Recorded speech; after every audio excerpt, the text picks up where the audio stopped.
alihi wa ashabihi wa itratihi wa man tabi'ahum bi ihsanin ila yaumil liqa'i, amma ba'du. Yang kita hormati, kita muliakan para habaib dan para ulama, para muhibbin, hadirin hadirat rahimakumullah. Puji syukur selalu kita haturkan kehadirat Allah Subhanahu wa ta'ala, yang mana pada malam hari ini kita diberi Allah hidayah, taufik dan inayah sehingga kita bisa berkumpul, bertemu kembali di Masjid Bustanul Muhibbin yang penuh berkah dan rahmat ini. Kemudian salawat dan salam selalu kita haturkan atas junjungan kita Nabi besar Muhammad sallallahu alaihi wasallam dan seluruh keluarga, para sahabat, zuriat dan pengikut beliau sampai hari kiamat nantinya. Para muhibbin, hadirin hadirat rahimakumullah. Ma'rifat asma'illah al-husna, mengenal nama-nama Allah yang bagus-bagus itu akan menuntun kita kepada mengenal sifat-sifatnya yang mulia. Karena nama-nama itu menunjukkan kepada sifatnya, dan mengenal sifat-sifat Allah yang mulia itu akan membawa kita kepada ma'rifat zatnya yang maha mulia. Karena sifat itu menunjukkan kepada zat. Nah, ma'rifatullah, mengenal Allah di dalam hidup ini merupakan suatu impian. Nah, suatu impian bagi orang-orang yang mempunyai akal yang sihat, akal yang selamat. Allah Subhanahu wa ta'ala berfirman, "Wa ma khalaqtul jinna wal ins illa liya'budun." Artinya tidak aku ciptakan jin dan manusia melainkan liya'budun, liya'rifun, untuk mengenal aku. Nah, jadi manusia yang punya akal baik, manusia yang punya akal sehat, mereka ingin sekali ma'rifatullah, mengenal Allah Subhanahu wa ta'ala. Nah, para muhibbin, hadirin hadirat rahimakumullah. Di dalam hal makrifat kepada Allah ini, manusia ada terbagi tiga. Pertama, kelompok yang disebut dengan la aqla lahum, manusia yang tidak ada akal baginya. Artinya manusia cuma tidak ada akal. Nah, manusia seperti ini mereka hanya kenal kepada makhluk. Kenalnya hanya kepada makhluk. Tidak kenal kepada Al-Khaliq, pencipta dan pemilik semua makhluk itu.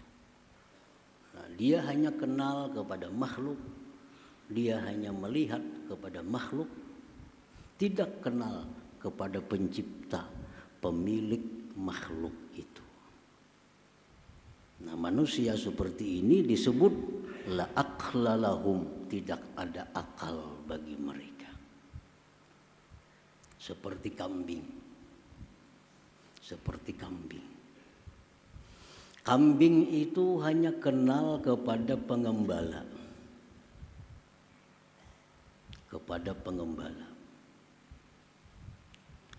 Tidak kenal kepada pemilik kambing. Tidak kenal kepada pemiliknya. Kambing hanya kenal kepada orang-orang yang memberi makannya. Tapi kambing kada kenal kepada yang ampunnya.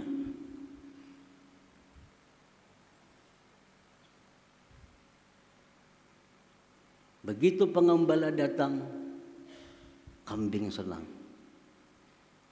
Kambing berparak, kambing mendekat kepada si pengembala. Karena ini datang membawa rumput.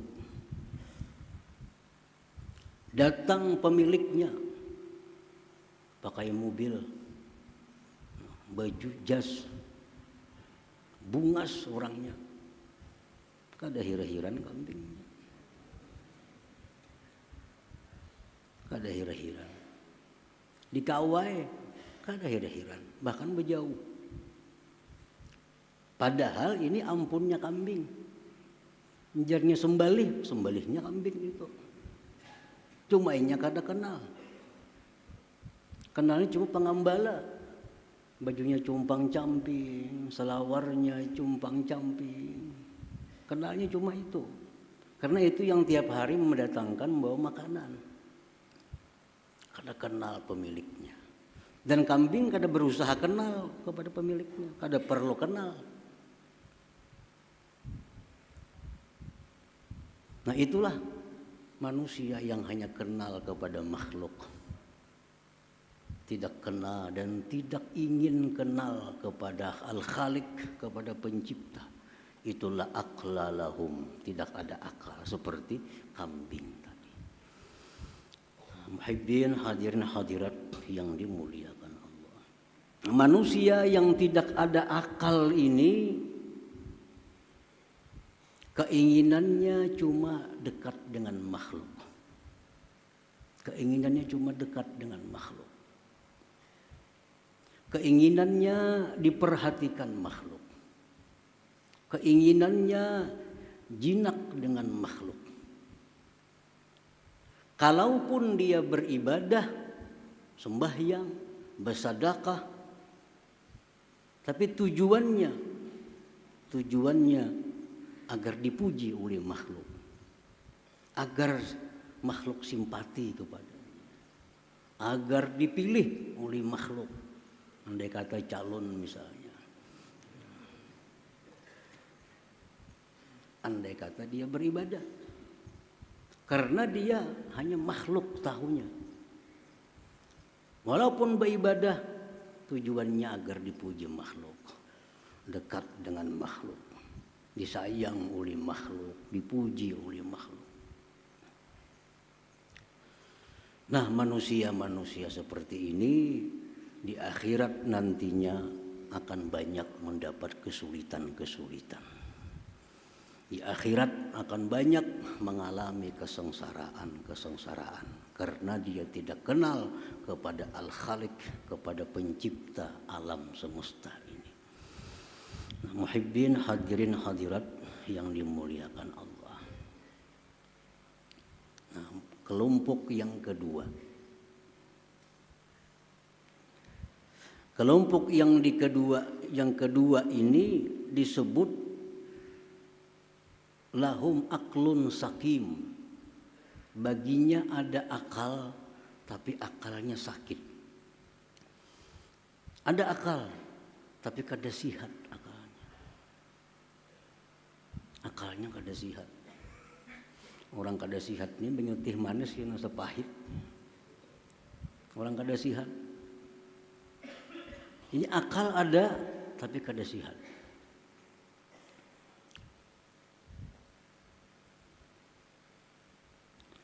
Nah, orang-orang yang kelompok ini dia selalu ingin dapat nikmat Allah. Ingin dapat perlindungan Allah. Ingin mati ke surga. ingin banyak dapat bidadari, tapi tidak ada hasrat di dalam hatinya untuk mengenal Allah Subhanahu wa Ta'ala. Kada ada tujuan, kada ada minat dalam hati untuk mengenal Allah. Yang penting dapat nikmat, dapat kebahagiaan, dapat kesenangan dari Allah, dipelihara Allah daripada bala bencana, rezeki diluaskan Allah. Perkara siapa Allah kada perlu tahu. Kada perlu tahu. Nah, ini orang berakal, cuma akalnya sakit. Nah, orang seperti ini kalaupun dia beribadah kepada Allah, sembahyang, baca Quran, tapi selalu minta kepada Allah, murah rezeki, selamat dari bala, lunas hutang, mati ke surga, berkumpul lawan Nabi ya pulang di surga minta.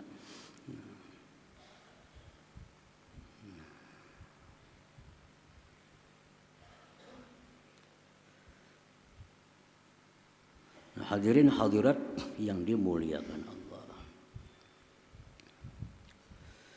Nah, kelompok yang kedua ini, andai kata dia mati masuk surga, maka dalam surga itu nantinya kesenangannya makan, minum, berpakaian yang indah-indah, bercinta dengan pasangan-pasangannya. Itulah kesenangannya di dalam surga. Ini kelompok yang kedua. Nah, kelompok yang ketiga disebut lahum aklun salim. Yang tadi sakim, ada ini salim.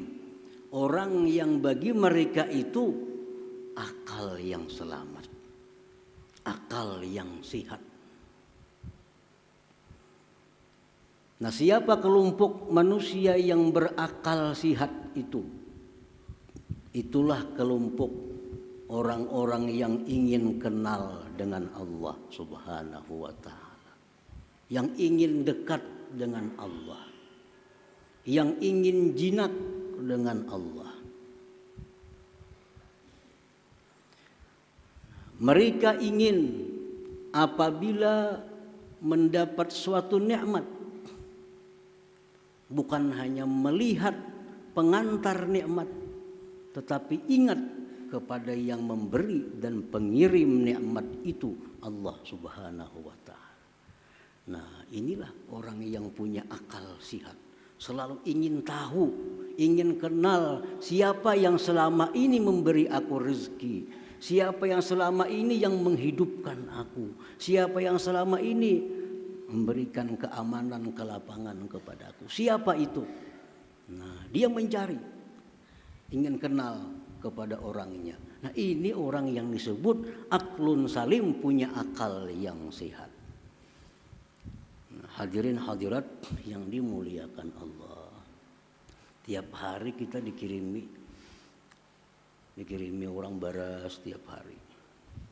Bertahun-tahun sudah. Tiap hari dikirimi baras, iwak secukupnya. Kalau kita punya akal sehat, kita hendak tahu siapa nama ngirim ini. Baiknya pang tiap hari. Nah, itu akal sehat. Coba kan aja kita. Tiap hari buka lawang rumah, ada baras, ada iwak, ada amplop bisi duit. Saben hari ada. Pasti kita hendak tahu mana orangnya yang memberi ini. Nah, ini orang punya akal sehat. Kalau orang punya akal sakit, kada penting tahu siapa mengirim, penting makan ada. Entah ini kiriman orang itu, orang mana kada perlu tahu, penting makan. Itu akal sakit. Nah, orang yang punya akal sihat ini, kalaupun dia beribadah kepada Allah, yang dimintanya kepada Allah hanya satu, keridhaan Allah Subhanahu wa Ta'ala. Ibtigha'a mardatillah, minta keridhaan Allah, kada minta surga, kada minta kesenangan dunia, tapi yang dia minta adalah maradatik ya Rabb, keridhaan Engkau ya Allah. Hadirin hadirat yang dimuliakan Allah. Nah, kita berkumpul di sini membaca, membahas tentang Asmaul Husna. Tujuan kita adalah kita ingin masuk dalam kelompok yang ketiga ini, supaya akal kita ini sihat. Nah, jadi kita pengajian ini tujuan kita satu, kita hendak kenal, hendak tahu siapa, bagaimana yang selama ini sangat baik kepada kita, sangat sayang kepada kita. Setiap hari kita dapat nikmat pemberiannya itu. Nah, melalui Asmaul Husna itu akan menuntun kita untuk mengenal Allah Subhanahu wa taala. Nah, hadirin hadirat yang dimuliakan Allah. Rasulullah sallallahu alaihi wasallam bersabda, innalillahi tis'atan wa tis'ina isman mi'atan illa wahida man ahsaha dakhalal jannah. Akhrajahul Bukhari wa Muslim. Bahwa Allah mempunyai 99 nama, 100 kurang 1. Siapa yang ahsaha, siapa yang memeliharanya, maka dia akan masuk surga. Pengertian memelihara sudah dijelaskan, artinya menghafal, memahami, dan mengimani. Satu persatu Asmaul Husna kita hafal, kita paham, kita beriman. Bila mampu demikian, Rasulullah menjamin dakhalal jannah, masuk surga. Al-ula min asma'illah al-husna, yang pertama daripada Asmaul Husna itu Allah. Itu yang pertama, Allah.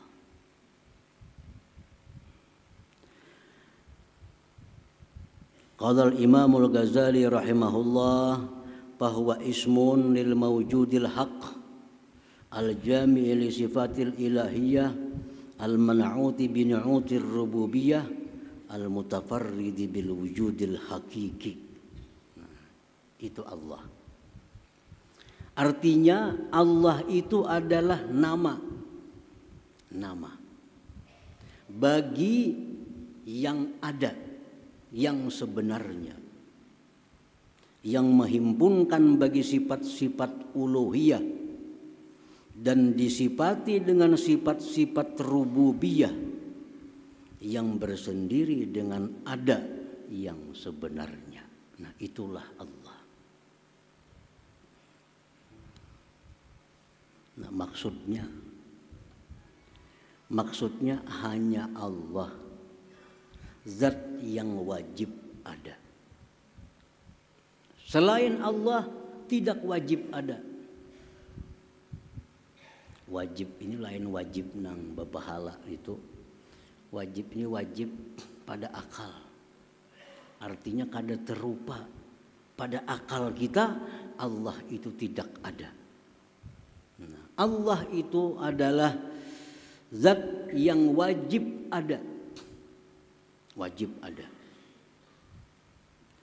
Hanya Allah yang bersendiri dengan ada yang sebenarnya. Hanya Allah yang bersendiri dengan ada yang sebenarnya. Adanya selain Allah hanya diadakan oleh Allah Subhanahu wa ta'ala. Adanya bumi, langit diadakan oleh Allah. Adanya matahari diadakan oleh Allah. Yang ada sebenarnya itu Allah. Yang lain dari Allah diadakan. Diadakan. Kita bisa berpandir. Diada-adakan ya. Biasanya berpandir itu. Diada-adakan ya. Berarti apa? Berarti kadada. Ini diada-ada benar aja. Diada-ada berarti kadada. Nah, selain Allah itu diadakan oleh Allah. Yang ada sebenarnya itu hanya Allah Subhanahu wa taala. Allah kada diada-ada. Allah ada dengan zatnya. Selain Allah diada-ada. Diada-adakan. Dicipta oleh Allah Subhanahu wa taala. Kalau yang bujur-bujur ada itu hanya Allah. Hanya Allah yang bersifat dengan sifat rububiyah dan sifat-sifat uluhiyah. Hanya Allah. Lain dari Allah kadada yang bersifat rububiyah, kadada yang bersifat uluhiyah itu. Nah, muhibbin hadirin hadirat yang dimuliakan Allah. Sifat rububiyah. Rububiyah seperti mencipta, itu rububiyah. Apalagi menghidupkan, mematikan, memberi, mencegah, menolong, itu sifat rububiyah. Kalau sifat uluhiyah itu artinya dia yang berhak disembah. Dia yang berhak dipuji, dipuja. Dia yang berhak ditaati. Dia yang berhak diharapkan. Dia yang berhak ditakuti dan seterusnya. Itu namanya uluhiyah. Nah, bila kita berdoa kepada Allah dengan kalimat Ya Rabbi, berarti kita menyeru Allah dengan sifat rububiyah. Ya Rabbi, artinya apa? Hai Tuhan yang mencipta, memberi, menolak, menghidupkan, mematikan, dan seterusnya. Kalau kita berdoa dengan Ya Ilahi, Ya Ilahi, hai Tuhanku yang berhak disembah, yang berhak dipuji, yang berhak ditaati, yang berhak ditakuti dan diharapkan seterusnya. Biasa kita berdoa Ya Rabbi, artinya apa? Wahai Tuhan yang mencipta, wahai Tuhan yang memberi rezeki, wahai Tuhan yang menolong, menghidupkan, mematikan. Tapi kalau Ya Ilahi, ya Tuhanku juga artinya cuma uluhiyah. Ya Ilahi, hai Tuhan yang berhak disembah. Nah, tapi kalau kita berdoa dengan Ya Allah atau Allahumma, mencakup Ya Rabbi dengan Ya Ilahi kedua-duanya. Kalau Ya Rabbi kada termasuk uluhiyah. Kalau Ya Ilahi kada termasuk rububiyah. Tapi kalau Ya Allah masuk kedua-duanya. Rububiyah ada pada Allah, uluhiyah ada pada Allah. Nah, makanya doa itu kebanyakannya diawali dengan Allahumma. Allahumma itu asalnya Ya Allah. Ya-nya dibuang, diganti dengan mim, lalu Allahumma. Begitu kita menyeru Ya Allah, komplit dah. Wahai Allah, wahai Tuhan yang punya sifat rububiyah dan punya sifat uluhiyah tadi. Nah, hadirin hadirat yang dimuliakan Allah. Qala al-Imam al-Ghazali rahimahullah, i'lam anna hadzal isma a'zamu asma'illah azza wa jalla at-tis'ati wa tis'in. Ketahuilah bahwa ini nama Allah paling agung Asmaul Husna. Paling agung Asmaul Husna itu adalah Allah. Karena Allah itu menunjukkan kepada zat. Menunjukkan kepada zat. Kalau Rahman menunjukkan kepada sifat kasih sayang. Alim menunjukkan kepada sifat ilmu. Sami' menunjukkan kepada sifat mendengar. Tapi kalau Ya Allah, nah itu menunjukkan kepada zatnya. Allah bisa kita panggil, bisa kita berdoa dengan Ya Allah, Ya Sami', Ya Basir, bisa. Boleh. Dalam Al-Quran disuruh kita berdoa dengan Asmaul Husna. Tapi yang paling utama Allah. Kayak orang manusia. Namanya adalah umpamanya Syukran. Nah, Syukran itu nama yang menunjukkan kepada zat. Nah, si Syukran ini orangnya alim. Dikiau tuan guru. Dikiau tuan guru. Syukran ini harat jo betukangan, dikiau tukang. Syukran ini harat jo melukis, dikiau pelukis. Nah, kita bisa memanggil Syukran, Syukran, manggil zatnya berarti. Kalau tuan guru, manggil sifatnya. Pelukis, manggil sifatnya. Nah, demikian Allah. Kalau kita panggil ya Allah, berarti kita menyeru zatnya. Makanya Allah pasti berdahulu, ya Allah, ya Sami, nah, ya Mujib, pasti Allah berdahulu. Zatnya dulu, hanya ada sifat-sifatnya itu.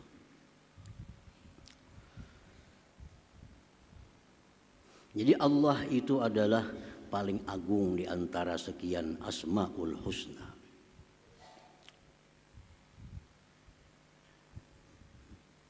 Jadi sudah kita hafal Allah, sudah kita paham bahwa Allah itu adalah nama bagi zat yang wajib ada, yang bersifat dengan rububiyah dan uluhiyah. Itulah Allah. Paham sudah kita, Allah itu sekalinya itu zat yang wajib ada, yang bersifat dengan rububiyah dan uluhiyah. Nah, apabila kita sudah paham bahwa hanya Allah yang ada sebenarnya, bersifat rububiyah, uluhiyah, paham, beriman. Nah, kita beriman bahwa Allah itu demikian. Nah, kalau kita beriman Allah itu demikian, apa kelakuan ipik yang ditimbulkan oleh iman kita itu? Kita percaya api itu panas, buah percaya menghindar kita dari api. Akibat kita percaya api itu panas, lalu kita menghindar. Nasi nyaman, kita percaya, lalu kita mendekat kepada nasi. Itu buah kita percaya. Nah, kalau kita percaya bahwa Allah tadi seperti itu, zat yang wajib ada, yang lain diada-adakan, punya sifat rububiyah uluhiyah. Nah, kita percaya keimanan kita itu membuahkan 4 akhlak kita, 4 kelakuan kita. Yang pertama, la yara illallah. Dia tidak melihat kecuali hanya kepada Allah. Karena yakin, beriman, yang lain tuh kadada diada-akan aja. Yang ada sebenarnya hanya Allah. Lalu inya kada melihat selain daripada Allah. Nah, artinya kada melihat selain Allah itu, artinya kada melihat selain Allah itu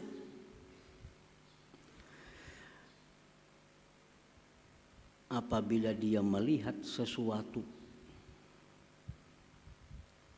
dia ingat kepada Allah sebagai zat yang mencipta dan mengadakannya.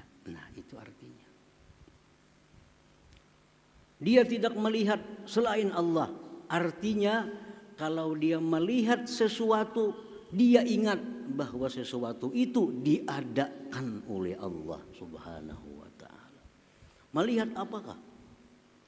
Dalam hatinya diadakan oleh Allah. Melihat burung diadakan oleh Allah. Melihat gunung diadakan. Apapun yang dilihatnya, hatinya berkata diadakan oleh Allah. Karena dia sudah beriman bahwa Allah zat yang wajib ada, yang lain diadakan.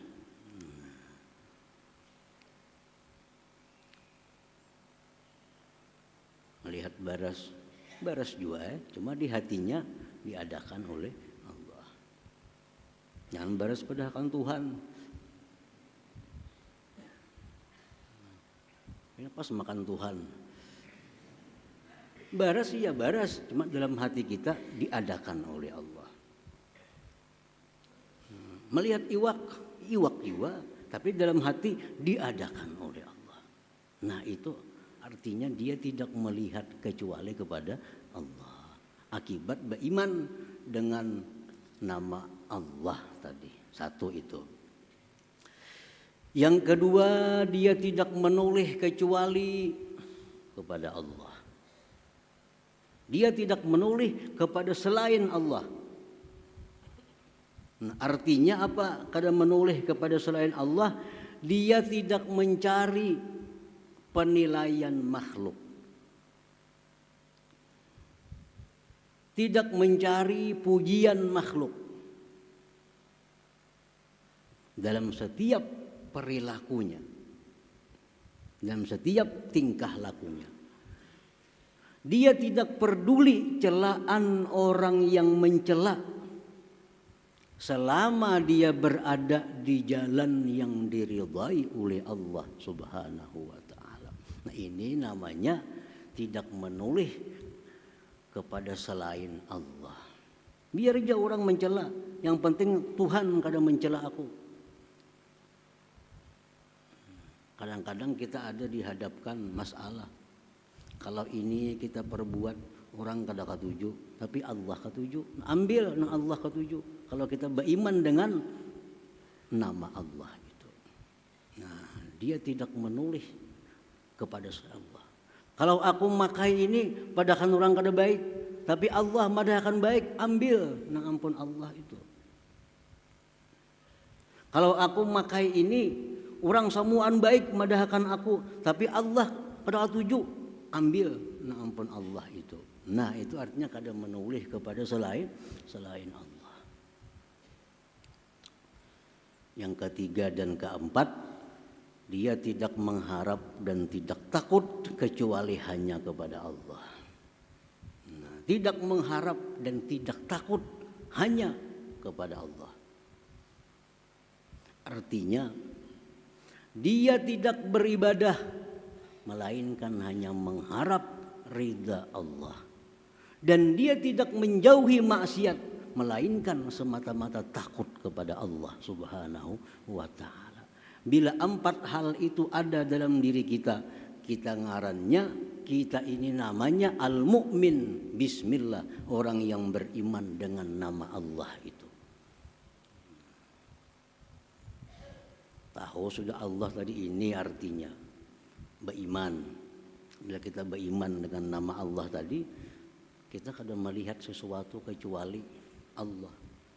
Artinya kita melihat apapun, kita ingat itu diadakan oleh Allah. Yang kedua, yang kita cari itu adalah perhatian Allah. Yang kita cari penilaian Allah. Orang mencela kada jadi soal selama Allah memuji aku. Nah, kedua itu. Yang ketiga, beribadah tidak ada yang diharap selain ridha Allah. Menjauhi maksiat semata-mata karena takut kepada Allah Subhanahu wa taala. 4 hal itu buah keimanan kita kepada Asmaul Husna yang pertama, Allah itu. Nah, hadirin hadirat yang dimuliakan Allah. Kemudian zikrullah bilafzil jalalah. Kita berzikir dengan lafaz Allah. Allah, Allah, Allah, Allah. Ini ada 2 pendapat ulama. Satu pendapat ulama yang mengatakan tidak ada zikir dengan lafaz Allah, Allah. Tidak ada. Yang ada diajarkan Rasulullah, la ilaha illallah, alhamdulillah, subhanallah, astagfirullah. Kalau Allah, Allah tidak ada. Bid'ah. Ini kelompoknya Ibnu Taimiyah dan seumpamanya.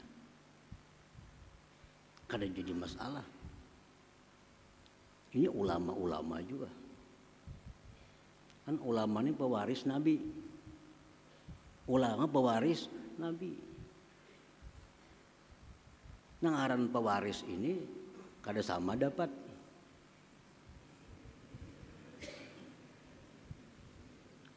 Abah kita sugih, misi motor, perumahan, rumah, toko. Kakak dapat toko, kata dapat rumah. Kita dapat kabun, kata dapat duit. Tapi sama mewaris Nabi juga. Jadi perbedaan para ulama itu kadang perlu dipersoalkan. Yang penting nama kita hendak umpati. Samuaan ya ampun Nabi juga. Samuaan ampun Nabi. Waris Nabi. Nah, kelompok ini mengatakan tidak ada zikir Allah. Kalau hendak berzikir la ilaha illallah. Lebih baik karena itu diajarkan oleh Nabi langsung. Nah, pendapat yang kedua, ada itu zikir Allah. Ada. Bahkan Imam Abul Abbas Al-Mursi, ini gurunya pengarang hikam, berkata, liyakun zikruka Allah fa inna hadzal isma sultanul asma. Hendaklah zikir engkau itu Allah karena itu merupakan rajanya Asmaul Husna. Abul Abbas Al-Mursi ulama juga, pewaris Nabi juga. Kalau 4 ulama yang pertama kada perlu berzikir Allah. Kalau 4 kelompok ulama yang ini ya, boleh kita berzikir dengan Allah itu. Berapa mestinya zikir Allah ini? Sehari kada ditentukan. Makin banyak makin bagus. Apa manfaatnya kalau kita berzikir Allah untuk mewujudkan 4 hal tadi? Supaya kita kadang melihat sesuatu melainkan Allah, kadang menoleh kepada selain Allah, tidak takut, tidak berharap kecuali Allah. Kalau hendak dapat itu, banyaknya berzikir Allah. Ya sekada-kadanya 2000 ke sehari. 1000 itu 10 menit saja. Kada sampai sebilah rukuk. Coba aja. Allah. Sampai ke hati-hati tapi nyala Allah. 10 menit kada sampai tuntung. Nah, siang 1000, malam 1000. Amalkan ya. Sedikit demi sedikit kita akan bisa melihat apa? Oh, diadakan Allah. Melihat apa? Oh, diciptakan Allah. Itu faedahnya orang yang mengamalkan zikir lafzul jalalah itu. Ulun dulu waktu mengaji dengan Habib Abu Bakar Al-Habsyi, Abu Bakar bin Salim Dahlia, hanya mengaji lawan sidin, belum lagi diajari apa-apa oleh sidin. Kami jadi amalkan Allah 10.000 sehari. 10.000 sehari. Kan terlalu lawas juga 10.000. Untuk di warung 2-3 jam ada kerasaan kita. Di muka TV ada kerasaan. Cuma kalau 10.000 sehari, 2.000 aja sehari.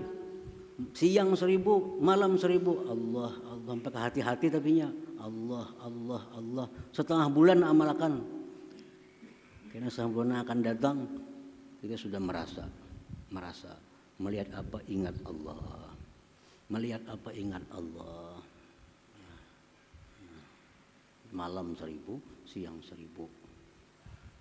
Amalan lain tarusakan aja, jangan diambil. Yang biasa baca la ilaha illallah 1.000 tarusakan, yang salawat biasa tarusakan. Ini tambahan. Supaya kita dapat buah iman 4 perkara tadi. Nah, hadirin hadirat yang dimuliakan Allah, mudah-mudahan Allah berikan kita taufik hidayah sehingga bisa mengamalkan ilmu yang diberikan Allah Subhanahu wa taala kepada kita.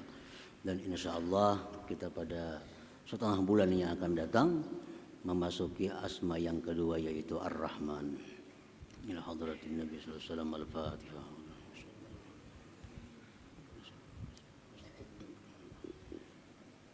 Bismillahirrahmanirrahim. Alhamdulillahirabbil alamin wassalatu wassalamu ala asyrofil anbiya'i wal mursalin wa ala alihi washabihi ajmain. Allahumma inni nas'aluka al-afiyah wa al-afata daimah fid din wad dunya wal akhirah.